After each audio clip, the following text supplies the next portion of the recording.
கர்த்தரின் மகிமை உண்டாவதாக. ஆண்டவராகிய இயேசு கிறிஸ்து நாமத்தினாலே அன்பின் நல்வாழ்த்துக்களை தெரிவித்துக் கொள்கிறேன். வேதம் அறிவோம் என்ற நிகழ்ச்சியிலே மறுபடியும் உங்களை சந்திப்பில் மிக்க மகிழ்ச்சி. கடந்த வாரங்களில் மதிப்புரை தேவனுடைய தீர்க்கதரிசி ஐயா வின்சென்ட் சிவகுமார் அவர்கள் பிரசங்கம் நிகழ்ச்சியிலே பேசுகிற ஒரு செய்தியுடைய தலைப்பை வைத்து நாம் இந்த நாட்களிலே இந்த சின்ன ஒரு நிகழ்ச்சியை நாம் தயாரித்து இதை நம்ம பார்த்து கொண்டு வருகிறோம். இந்த நாள் நம்ம நிகழ்ச்சிக்கு போவதற்கு முன்பாக முதல்ல மத்தியில் இருக்கிற சகோதர சகோதரிகளை நான் உங்களுக்கு அறிமுகம் செய்து வச்சுறேன். பிரதர் செந்தில் பிரைஸ்ல நல்லா இருக்கலாம்? நல்லா இருக்கேன். சார் சின்ன பிரைஸ்ல சார் அனு பிரைஸ்ல எப்படி இருக்கீங்க? ரூபன் பிரைஸ்ல நல்லா இருக்கலாம்? கர்த்தருக்கு ஸ்தோத்திரம். நாம் ஒவ்வொரு வாரம் நம்மளோட இணைந்து வந்து கர்த்தருடைய காரியத்தை பல வேதத்துடைய ரகசியங்கள் எல்லாத்தையும் அவங்க எடுத்து ஆராய்ந்து இந்த காரியத்தின் மத்தியிலே கொண்டு வராங்க. அதுக்கான கருத்தை நன்றி செலுத்துகிறேன். இந்த நாளிலும் நம் நிகழ்ச்சிக்கு போகிறதுக்கு முன்பாக ஐயாவுடைய இந்த செய்த ஒரு சின்ன ஒரு கிளிப்பிங் மாத்திரம் நம்ம பார்த்துட்டு அதுக்கப்புறம் நம்ம செய்திகளை கடந்து போவோம். வாங்க அந்த கிளிப்பிங்கை பார்ப்போம். தேவனை விட்டு பிரிந்தவர்கள் என்ன செய்வாங்களாம்? எபேசியருக்கு எழுதின நிருபம் 4வது அதிகாரம் 17, 18, 19 ஆகிய வசனங்கள் நமக்கு சொல்லுகின்றன. ஆதலால் கர்த்தருக்குள் நான் உங்களுக்கு சாட்சியாக சொல்லி எச்சரிக்கிறது என்னவென்றால், மற்ற புறஜாதிகள் தங்கள் வீணான சிந்தனையிலே நடக்கிறது போல நீங்கள் இனி நடவாதிருங்கள். அப்ப கடவுள் இல்லாதவன் என்ன செய்வான்? ரொம்ப சுலபமாக கண்டுபிடிக்கலாம். அவன் சிந்தனைகள்ல வீணான சிந்தனைகள் தான் நிறைய இருக்கும். என்ன நேர்களே, இதோட செய்தியை கேட்டிங்களா? செத்தவர்கள் செய்கிற ஊழியம் என்ற தலைப்பில் ஐயா அவங்க பேசியிருக்காங்க. செத்தவர் செய்கிற கிரியைகள் என்ற தலைப்பில் ஐயா பேசியிருக்காங்க. நம்ம கடந்த நாட்களில் நிறைய காரியங்களை குறித்து ஒரு 3 வாரங்களாக நம்ம இதை குறித்து பேசி வருகிறோம். 4வது வாரம் அதை நம்ம பார்க்குறோம். செத்தவர்கள் செய்கிற ஊழியங்கள். ஒரு ஜீவன உடல் செய்கிற ஊழியத்துக்கும் செத்தவர் செய்கிற ஊழியத்துக்கும் என்ன என்பதை குறித்து கடந்த வாரங்களில் பார்த்து வரோம். இதுக்கு முந்தின வாரம் வந்து நம்ம பார்த்தது வந்து டாமினேட்டிங் ஸ்பிரிட் எப்படிலாம் வேலை செய்யணும். கடந்த வாரம் நம்ம பார்த்தோம் டிஸ்ஒபீடியன்ஸ் ஸ்பிரிட், கீழ்ப்படியாமன் ஆவி. முதல்ல பார்த்தது ஆகாயத்து பிரபுவாகிய அந்த காலத்து ஆவி குறித்து நம்ம பார்த்தோம். இன்றைக்கு நம்ம பார்க்க போகிற காரியம் செத்தவர்களுடைய ஊழியங்கள் எப்படிப்பட்டதெல்லாம் இருக்கும். இதெல்லாம் செத்தவர்கள் எப்படிப்பட்டவங்களாம் செத்த ஊழியம் செய்வார்கள். அவர் நாம் வந்து அது எப்படி பார்த்தவொன்னு நம்ம இனம் கண்டு கொள்வது. வீணான சிந்தைகள் யார்கிட்ட அதிகமாக இருக்கிறது? உலகத்தை குறித்து யோசிச்சு இருப்பாங்க. அவங்க ஏதாவது உட்காந்து தேவ திட்டத்தை குறித்து, தேவ தரிசனத்தை குறித்து, தேவன அழைப்பை குறித்து, தேவன் சொன்ன காரியத்தை அவங்க யோசிக்க மாட்டாங்க. அவங்களுக்கு பல இடங்கள் இருக்கும். வீணான சிந்தைகளை அதிகமாய் சிந்திக்கிறவர்கள் செத்த ஊழியங்களை செய்கிறவர்கள். கர்த்தருடைய தரிசனம், கர்த்தருடைய அழைப்பு, கர்த்தருடைய சித்தம். பவுல் சொல்கிறார், இந்த பரம அழைப்புக்கு பங்குள்ளாய் கர்த்தனை தெரிந்து கொண்டார்.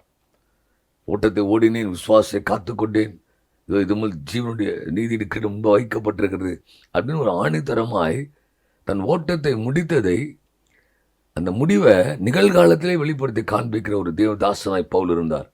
அப்போ பாருங்கள், இவர்கள் நம்ம பார்த்தீங்கன்னா இந்த செத்தவர்களுடைய செய்கிற ஊழியம் பார்த்தீங்கன்னா வீணான சிந்தைகள்னாலே அவர்கள் தேவனுடைய காரியத்தை செய்வதற்கு மறந்து போவதோ அல்லது தேவன் வைத்திருக்கிற காரியத்தை விட்டு வேறொரு காரியத்தை செய்கிற ஒரு காரியங்களை நம்மால் பார்க்க முடியும். 2வது பாருங்கள், யாருன்னு பார்த்தீங்கன்னா தலைப்பில் தேவனுடைய ஜீவனுக்கு அந்நியராக இருப்பாங்க. செய்கிறது என்னமோ தேவனுக்கு ஊழியம், செய்கிறது என்னமோ தகப்பனுக்கு ஊழியம், செய்கிறது என்னமோ தேவன் அழைக்கப்பட்ட ஊழியம். பவுல் சொல்கிறார், இந்த அழைப்புக்கு கர்த்தர் என்னை சுவிசேஷத்திற்கு பிரித்தெடுத்தார், கர்த்தர் அப்போஸ்தலர் ஊழியத்துக்கு பிரித்தெடுத்தார். இந்த அழைப்புக்காக நான் அழைக்கப்பட்டேன், அந்த அழைப்பிலே தரிசனத்திலே உறுதியாய் தரித்திருங்கள் என்று சொல்கிறார். இப்போ கர்த்தர் கொடுத்த அழைப்பு. இதில் இவர்கள் தேவனுடைய ஜீவனுக்கு அடியராக இருப்பார்கள். அப்போ முதல்ல வீணான சிந்தைகளை கொண்டவர்கள் யார் அதை பார்க்க போகிறோம். 2வது வந்து ஜீவனுக்கு அந்நியராக இருக்கிற யார் பார்க்க போகிறோம். 3வது இவர்களுடைய ஊழியர்கள் எப்படின்னு பார்த்தீங்கன்னா ஒரு உணர்வே இருக்காது. தேவனுக்கு செய்கிறோமே, ஒரு பெரிய கிருபை அல்லவா, இவ்வளோ பெரிய உன்னதமான ஊழியத்தை கர்த்தருக்கு செய்கிறோம்னு சொல்லி அந்த உணர்வு இல்லாதபடிக்கு ஒரு மனுஷன்கிட்ட ஊழியத்தை பெற்றுக்கொண்டதை போல, ஒரு மனுஷன் தான் அந்த ஊழியத்தை கொடுத்தது போல வரும்போது தரிசனத்தில் ஓடி வந்து ஒரு அழைப்போடு ஓடி வந்து ஒரு திட்டத்தில் ஓடி வர்றவங்க கடைசி நாள் வரும்போது அவர்கள் ஆசிரியமாக போன முறை பார்த்தோமே ஆபிரகாமோடு வந்த லோத்து, அவர் வாழ்க்கை பாருங்கள். அவர் நினச்சாரு என் நிமித்தமாக தான் எனக்கும் ஆடு மாடு இருக்குது, ஆபிரகாம் ஆடு மாடு இருக்குது, அவருக்கு வசதி இருக்குது, எனக்கும் இருக்குது. ஆனால் அந்த வசதி வாய்ப்பு பிதாக்கள்லாம் இருக்கிறார். ஆபிரகாம் நிமித்தமாக இந்த ஆசீர்வாதம் அது மாத்திரமல்ல, அவர் ஒரு தீர்க்கதரிசி, அவர் நிமித்தமாய் கர்த்தனை ஆசீர்வதித்தார் என்பதை மறந்து, அவர் கூட வந்ததை வைத்து இப்போ இருக்கிற சூழ்நிலையை பார்த்து தன் ஆசீர்வதிக்கப்பட்டது என்பதை அவர் நினைத்து கொண்டிருந்தார். அப்போ தாங்கள் எதனால் நடத்தப்பட்டோம், யாரால் நடத்தப்பட்டோம், யாரால் அழைக்கப்பட்டோம் என்ற ஒரு காரியம் இல்லாதபடிக்கு உணர்வு இல்லாமல் இருந்தாங்களாம். இன்னொருத்தர் பாருங்க சுயமான காரியங்கள் அவங்க பாருங்க, அவங்க என்ன செய்வாங்க அப்படின்னா, சுகபோகமாய் வாழ்ற நிமித்தமாய் செல்வ செழிப்பு, சுகம், எப்போ பார்த்தாலும் காசு, பணம், அவர் 20 எப்போ பார்த்தாலும் பாருங்களா, பணம் எப்படி சம்பாதிப்பது, எப்படி செழிப்புள்ள வாழ்க்கை. இன்றைக்கி அது நிறைய கோச்சிங் சென்டரே நம்ம கிறிஸ்துவ இதில் இருக்குது. கோச்சிங் சென்டர் வச்சுருக்காங்க. நீங்கள் வந்தீங்கன்னா இவ்வளோ கொடுத்தீங்கன்னா இவ்வளோ கிடைக்கும் அப்படின்னு சொல்லி அது கோச்சிங் சென்டர் ஆரம்பிக்கப்பட்டலாம் அந்த கடைசாட்டில் நம்ம பார்க்குறோம். கர்த்தர் ஒருவனுக்கு ஐஸ்வர்யத்தை கொடுப்பாரானால் கர்த்தர் அவன் வேதனை கூட்டாண்டு வர வசனம் சொல்லுது. கர்த்தர் ஆடம்பரத்தில் அவசியம் தேவை, நம்ம போனவங்க அதான் போதும். ஆடம்பரத்தை கர்த்தர் விரும்புவது. நமக்கு என்ன தேவையோ அன்றன்றைக்கு உரிய உணவு இல்லை, ஜபத்தில் ஆண்டு சொல்லும் போது அன்றுள்ள அப்பத்தை எங்களுக்கு தாங்க, அவருக்கு தெரியும். காட்டு புஷ்பத்தை கொடுத்து விற்கிறோம், நம்ம கொடுத்து மாட்டாரா, அவளை காட்ட விசேஷம் அல்லவா நீங்கள் என்று வசனம் சொல்லுது. அப்போ நம்மை அழைத்தவர், நம்மை உருவாக்கின கர்த்தருக்கு தெரியும் நம்ம எப்படி நடத்தப்படணும் அப்படின்னு. ஆனால் இன்றைக்கு இதை ஒரு உபதேசங்களாய் வைத்து, செழிப்பு உபதேசங்கள், கிருபை உபதேசங்கள், அதில் ஜனங்களை தன் பக்கம் இருக்கிற ஆட்கள் தான் இவர்கள். பணத்துக்கு தாங்கள் அடிமையானது மாத்திரமல்ல, ஜனங்களை அடிமைப்படுத்துகிற காரியங்களை வைத்திருக்காங்கன்னு சொல்லி யூதாலாம் நம்ம பார்க்க முடியும். இதை குறித்து ஐயாவில் பேசியிருக்காங்க. இன்றைக்கு நம்ம அதை குறித்து தான் பார்க்க போகிறோம். முதல்ல நம்ம பார்க்க போகிற காரியம், வீணான அதிகம் இருக்கிற ஊழியங்கள், அந்த வீணான சிந்தைகளை நடத்தப்படுற ஊழியக்காரனும் விசுவாசி, இவர்கள் செத்த ஊழியத்தை செய்கிறவர்கள், செத்த கிரியை வெளிப்படுத்துகிறவர்கள் அப்படின்றதை நாம் இன்னைக்கு பார்க்க போகிறோம். என்ன பார்க்கலாமா சகோதரி? முக்கியமான கருத்து கர்த்தர் பேசியிருக்காரு. வீணான சிந்தைகள் அதிகம் இருக்கும் அப்படின்னு கர்த்தர் பேசியிருக்காரு. நீங்கள் என்ன நினைக்கிறீங்க? ஆனால் எபேசியர் 4ஆம் அதிகாரத்தில் 18ஆம் வசனத்தில் பார்க்குறோம், அவர்கள் புத்தியில் அந்தகாரப்பட்டு தங்கள் இருதய கடினத்தினால் தங்களின் இருக்கும் அறியாமையினாலே தேவனுடைய ஜீவனுக்கு அந்நியராக இருந்தார்கள் அப்படின்றது வாசிக்கிறோம். அப்போ அவங்க இருதய கடினத்தினால் அவங்க தேவையற்ற காரியங்களை சிந்தித்து கர்த்தரை விட்டு தூரமாக அவங்க விலகி போகிற காரியங்களை இந்த இடத்துல பார்க்க முடியுது. அப்போ அப்படிப்பட்ட சிந்தை இருக்கும்போது அவங்க கர்த்தருடைய காரியங்களை செய்தாலும் அதில் ஒரு நல்ல பலனை நம்ம பார்க்க முடியாது. அவருடைய கிரியைகள் பிரயோஜனமற்றதாக தான் இருக்கும் அப்படிங்கிறத இந்த வசனத்தின் மூலமாக நம்ம பார்க்க முடியுதுன்னா, வீணான சிந்தை நிமித்தமாக நம்ம கர்த்தரை விட்டு அந்நியப்படுறோம். அந்த வீணான சிந்தை இருக்கிறவங்க ஊழியம் செத்த ஊழியங்களாக இருக்கிறது. எவ்வளோதான் கர்த்தர் தரிசனத்தை குறித்து அழைப்பு குறித்து பேசாமல் இன்றைக்கி அப்படிப்பட்ட காரியம் வீணான சிந்தை நிமித்தமாய் தாங்களே தேவனை விட்டு பிரிக்கிற காரியம். தேவன் ஒரு காரியத்தை சொல்ல வர்றார் அப்படின்னா அதை புரிந்து கொள்ளவும், உணர்ந்து கொள்ளவும், அறிந்து கொள்கிற காரியத்தில் ஜனங்கள் நடத்தப்படாமல் இருக்கிறனால தான் வீண் சிந்தைகள் தேவனுக்கு பகையாக இருக்கிறது. வீண் சிந்தைகள் தேவனை விட்டு நம்ம வெகு தூரம் நம்ம அந்த தரிசனம் தள்ளி நிற்க வைக்கிறது அப்படின்றத இந்த வருஷத்தில் பார்க்குறோம். ரெண்டாவது பார்த்தீங்கன்னா, தேவனுடைய ஜீவனுக்கு அந்நியராய் இருக்கிற காரியங்கள். அதில் எபேசியர் ஐயா அது பேசியிருக்காங்க. தேவனுடைய ஜீவனில் யார் அந்நியராக இருப்பான்னு பார்த்தீங்கன்னா, அவர்கள் புத்தியிலே அந்தகாரப்பட்டு இருதய கடினம், என்ன சொன்னாலும் உள்ளத்தில் இறங்கவே இறங்காது. கர்த்தருடைய வசனமோ வார்த்தையோ. ஆனால் பார்த்தீங்கன்னா தரிசோடு ஓடி வருவாங்க, ஊழியம் செய்வாங்க. அவருக்கு வேதம் சொல்கிறது அறியாமையினாலே, அவன் அறியாமல், இக்னோரன்ஸ். பல நேரத்தில் பார்த்தீங்கன்னா கர்த்தர் எதை சொல்ல வராரு, கர்த்தர் எதை வெளிப்படுத்த வராரு. அதில் நீங்கள் பார்த்தீங்கன்னா இயேசு கிறிஸ்து சொல்கிறார், அப்பத்தை குறித்து பேசுகிறார். ஜீவ அப்பம் நானே அப்படின்னு சொல்கிறார். அப்பத்துக்கு அவங்க நினைக்கிறாங்க அப்பத்தை கொண்டு வரான்னு சொல்லார், அது குறித்து அவங்க சுட்டி காட்டுறான்ற மாதிரி அவங்களுக்கு தவறாய் அதை நினைத்தார்கள். அப்போ நீங்கள் இன்னும் புரியாமல் இருக்கிறீங்க. அப்போது ஆண்டவர் என்ன இத்தனை வருஷம் ஆண்டோடைய கடந்து கர்த்தர் எதற்காக நம்ம நடத்துகிறாரு அப்படின்னு புரியாமல் அவங்களோட வாழ்க்கை இருந்துச்சு. இப்போ கர்த்தர் நடத்தும்படியான காரியங்களை கர்த்தர் வைத்திருக்கும் போது அந்த தரிசனத்தை நிறைவேற்ற ஆட்களை எதிர்பார்க்கிறார். தேவனுடைய ஜீவனுக்கு அந்நியாக இருக்கிற காரணம் என்ன அப்படின்னா, இருதய கடினம், வசனம் உள்ள இருதய கடினம். யாருக்கு இருதய கடினம் இருக்குன்னா, அதில் நம்ம பார்க்குறோம், ஒரு விவசாயானவன் விதைக்கும்படி புறப்பட்டான். கொஞ்சம் விதைகள் கீழே முள்ளில் விழுந்தது, சிலது அந்த இடத்துல பாறைகள் விழுந்தது, சிலது வடியறை விழுந்தது, சிலது நல்ல நிலத்தில் விதைத்தது. அப்போ இந்த எதனாலலாம் விளைந்தது அப்படின்னு சொல்லி அது எங்கே விழுந்துன்னு சொல்லி வசனம் இருக்குது. சிலது முள்ளை விழுந்துச்சு, சிலது தெருவில் விழுந்துச்சு, சிலது பற்றி போனால் அந்த மலைகள் பாறைகள் விழுந்துச்சு. இப்போ இந்த மாதிரி இடத்துல வார்த்தைகள் உள்ளே போகாது.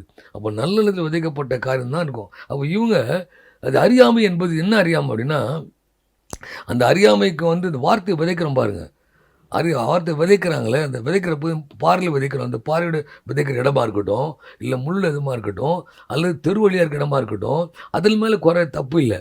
அந்த விதைக்கிறான் பாருங்க, அவன் மேலே தான் அவனுடைய அறியாமை, இக்னோரன்ஸ். எங்கே விதைச்சா அது 30 தரும், எங்கே விதைச்சா அங்கே 60 தரும், எங்கே விதைச்சா 100 தரும். அப்போ யாருக்கு? அங்கே இருக்கிற அந்த அந்த அந்த விதைக்கிறவனுக்கு அது தெரிஞ்சிருக்கணும். அப்போ கர்த்தருடைய தரிசனத்தையும் நிறைவேற்றவங்களை கர்த்தர் அழைத்திருக்கிறார். அப்போ இந்த இக்னோரன்ஸ் என்பது நடத்தப்படுகிறவர்களுக்கு இனம் கண்டு கொள்கிற அந்த அனுபவம். யாரை கர்த்தர் சொல்லுகிறாரு, யாரை கர்த்தர் எழுப்புகிறாரு, ஒருத்தருடைய கர்த்தர் பொறுப்பை கொடுத்தாருன்னா அதை எப்படி எடுத்துக்கொண்டு ஓடுவது என்பதை அறிந்திருக்கணும். அதான் கர்த்தருடைய சித்தமும் திட்டமும். நீங்கள் என்ன பிறகு சொல்கிறீங்க? நீங்கள் சொன்னது போல் அந்த மேய்ப்பன் வந்து அந்த விதைக்கிறவர் இருக்கார் இல்லைங்களா, அந்த விதைக்கவன் தான் ரொம்ப ரொம்ப இம்பார்ட்டன்ட். அவருக்கு தெரியும் ஒரு பாறையில் ஒரு விதையை போடும்பொழுது அது முளைக்காது, கனி தராது. ஆனாலும் வந்து அதை கொண்டு போய் அந்த பாறையில் போடுறது பார்த்தீங்கன்னா அதுதான் ஒரு அறியாமை. அதே மாதிரி முள்ளுள்ள இடங்களில் அது வந்து கொஞ்சம் முளைக்கும், முளைச்சாலும் அந்த முள் வந்து அதை நெருக்கி போடும். கர்த்தருக்கு அந்த கனியை வந்து அது கொடுக்க முடியாது. ஸோ மேய்ப்பன் அந்த விதைக்கிறவன் கண்டிப்பாக கர்த்தருடைய வார்த்தைக்கு உணர்வு உள்ளவனாக இருக்கணும், அதே மாதிரி ஜாக்கிரதை உள்ளவனாக இருக்கணும், அந்நியனாக இருக்கக்கூடாது. அவன் எங்கே விதைக்கிறான் என்பதை தெரிஞ்சிருக்கணும். வசனம் சொல்லுது, முத்துக்கள் எடுத்து பன்றிகள் முன்பாக போடாதீங்க.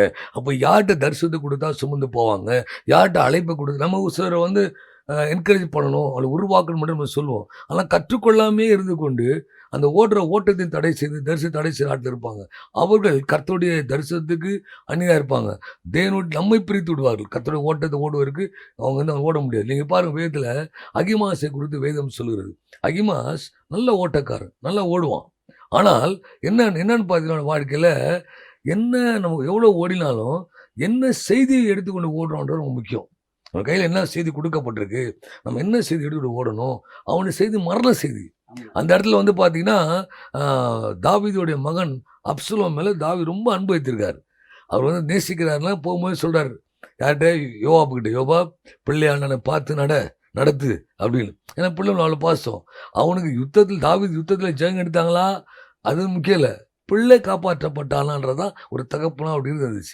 ஆனால் அவருக்கு வந்து அந்த நேரத்தில் வந்து இறந்ததுக்கு அப்புறம் அங்கே இருக்க அகிமாஸ் என்ற ஓட்டக்காரன், அவனுக்கு குறித்து வேதம் நல்ல ஓட்டக்காரன், நல்லா ஓடுவான், உண்மை உள்ளவன், தரிசனத்துக்கு எல்லாம் செய்வான், உண்மை நல்ல மனுஷன். ஆனால் சரியான செய்தியை கொண்டு போக ஆள் இல்லை.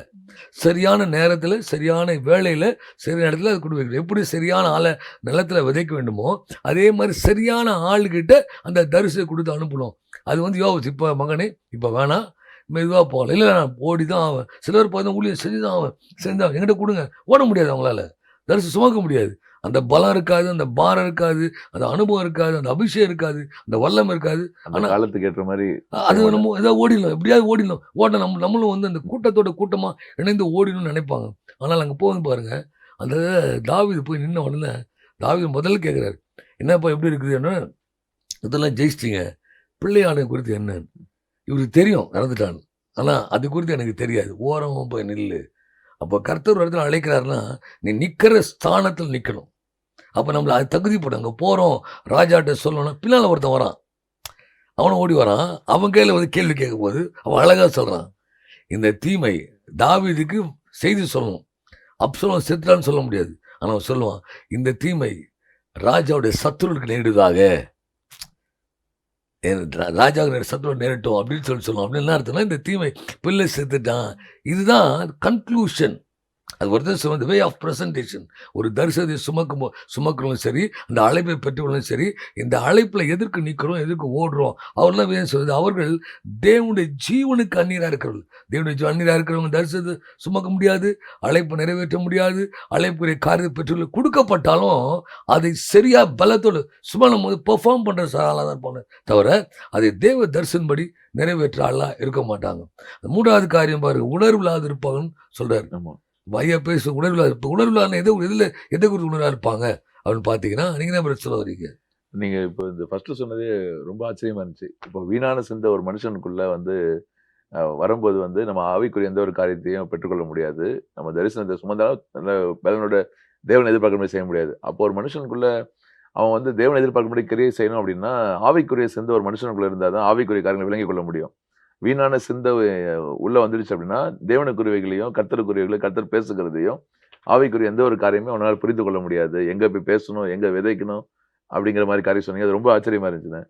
இப்போ நீங்கள் வந்து இந்த உணர்வில்லாத காரியத்தை சொல்லும்போது எனக்கு ஒரு காரியம் வந்து நான் வந்து யோசிக்கிறேன். அந்த லூக்கா எழுதின சுவிசேஷத்தில் 15ஆம் அதிகாரத்தில் அந்த இளையகுமாரனுடைய சம்பவம் வந்து நம்ம எல்லாத்துக்கும் நல்லா தெரியும். அப்போ வந்து அது 2 பேருக்குமே ஒரு ஒரு ஒரு 2 கட்டத்திலயும் உணர்வு இல்லாத ஒரு சூழ்நிலை இருக்கு அப்படின்னு நான் வந்து எடுத்துக்கிறேன். ஏன்னா ஆக்சுவலா வந்து அந்த இளையகுமாரன் வந்து ஆண்டவர் கூட தான் நம்ம தகப்பன் கூட தான் இருக்கிறோம் அப்படிங்கிற உணர்வு முதல்ல இல்ல. தகப்பன் கூட இருக்கணும் அப்படிங்கிற உணர்வும் இல்ல. அப்போ தகப்பனோட ஆசையில வந்து எனக்கு பிரிச்சு கொடு அப்படின்னு சொல்லி தகப்பன்கிட்ட சண்டை போட்டு அந்த ஆசையை பிரிச்சு கொண்டு போறத பார்க்குறோம். அப்போ நம்ம வந்து எங்க இருக்கிறோம், யார் கூட இருக்கணும், எங்க இருக்கணும் அப்படிங்கிற உணர்வு முதல்ல இல்ல. அவனோட அவனோட ஃபோக்கஸ் எல்லாமே தகப்பனோட ஆசை மேல தான் இருந்தது. அப்போ அந்த உணர்வு இல்ல. தகப்பன் கூட இருக்கணுங்கிற உணர்வு இல்ல. யார் கூட இருந்தோம் அப்படிங்கிற உணர்வு இல்ல.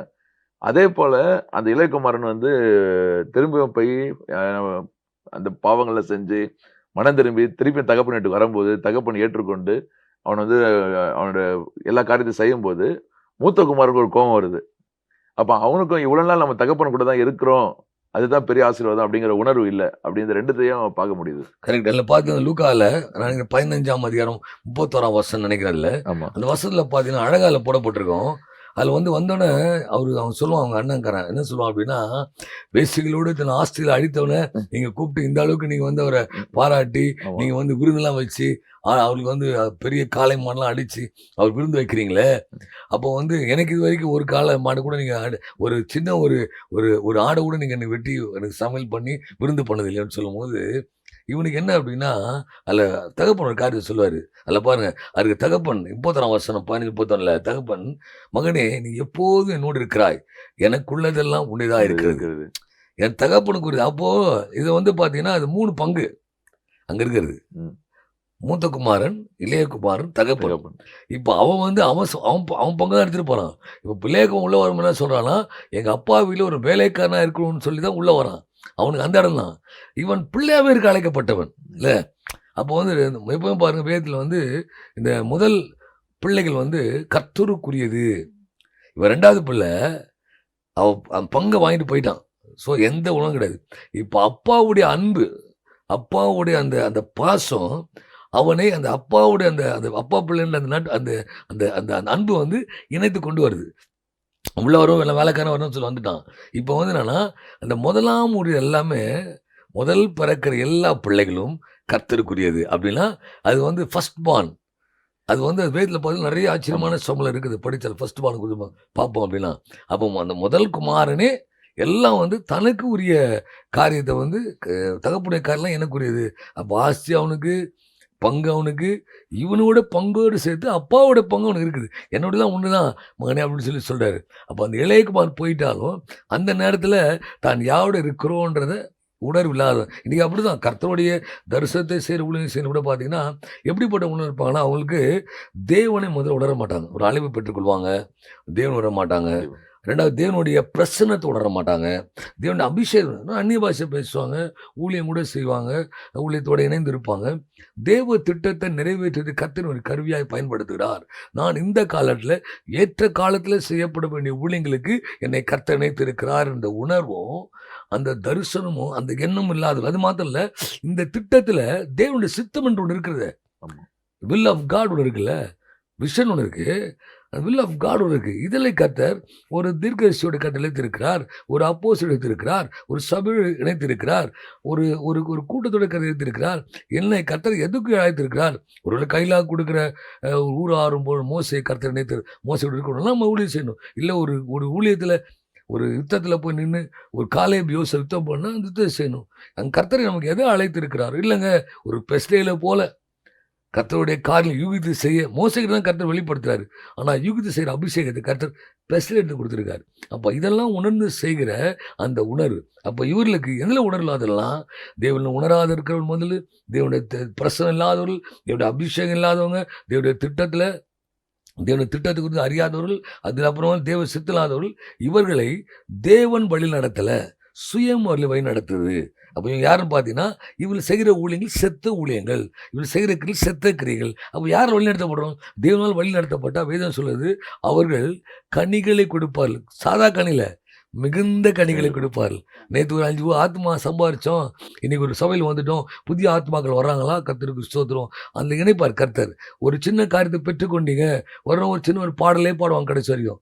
ஒரே ஜெபத்தை கடைசி வரையும் பண்ணுவாங்க, ஒரே காரியம் செய்வாங்க. அடுத்த அடுத்த அடுத்த பரிமாணத்தில் கர்த்தர், அடுத்த திட்ட தரிசியில் கர்த்தர் வந்து இந்த கடைசி கால ஊழியங்களை கர்த்தர் கொடுத்துருக்காரு. அடுத்து என்ன செய்யணும்? அப்போ தேவனால் நடத்தப்படுறவர்கள், தேவனுடைய வழிநடத்தும்படி போகிறவர்களுக்கு கர்த்தருடைய பலத்த காரியங்களை கர்த்தர் செய்வார். அவங்க தான் கர்த்தர் நடத்துவார். அப்போ இந்த உணர்வில்லாத ஜனங்கள் இவர்கள் எல்லாருமே என்ன செய்வாங்க அப்படின்னா, அந்த செத்த ஊழியங்களை, செத்த கிரிகளை நடப்பிக்கிறவர்கள்.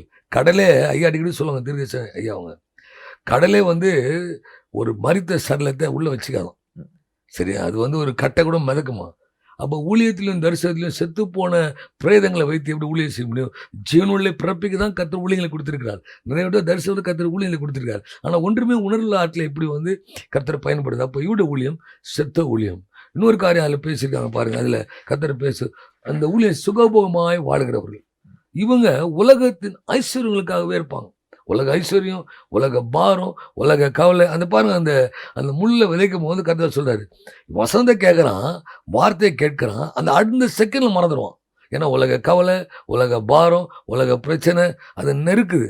கடன் பிரச்சனை, பிள்ளைகள் பிரச்சனை, குடும்ப பிரச்சனை, வேலை, இந்த பாரங்கள்லாம் வந்து நெருக்கிறதுனால இந்த உலக பாரம், உலக ஐஸ்வர்யம் அது வந்து நெருக்குது. சில பேர் சுகமாயே வாழணும். இயேசுவை ஏற்றுக்கொண்ட காரணமே ஆசீர்வாதமாக இருக்கும். இயேசுக்கு ஏற்றுக்கொள்ளுங்க. ஆனால் வேதத்தில் இயேசு கிறிஸ்து எந்தத்துலேயும் வந்து நீங்கள் என்னை ஏற்றுக்கொண்டீங்க, கர்த்தர் ஆசீர்வதிக்கிற தேவன், வழி நடத்துகிற தேவன், எல்லாரும் பாதுகாக்கிற தேவன். ஆனால் அதே நேரத்தில் போத்திரத்தில் வழியாக உன்னை தெரிந்து கொண்டேன் அப்படின்னு தான் கர்த்தர் பேசுறாரு. நான் உன்னை அழைக்கும் போது நீ எந்த ஸ்டாண்டில், அவர் பவுல் அழைக்கும் என்ன சொல்கிறாரு? நீ ராஜாக்கள் மத்தியில் நிற்கும்படி, அதுதான் உன்னை அழைத்திருக்கிறேன். அந்த அழைப்பை ஆண்டு வெளிப்படுத்த கொண்டு வர்றாரு. அப்போ சுகமாக வாழ்கிற ஒரு கூட்டம், உலக ஐஸ்வர்யம் வாழ்கிற கூட்டம், இன்னொரு கூட்டம் அந்த நெருக்கத்தின் பாதையில் போகும்போது தேவனை விட்டு வழிவிடுற கூட்டம். நீங்கள் என்ன சொல்கிறீங்க?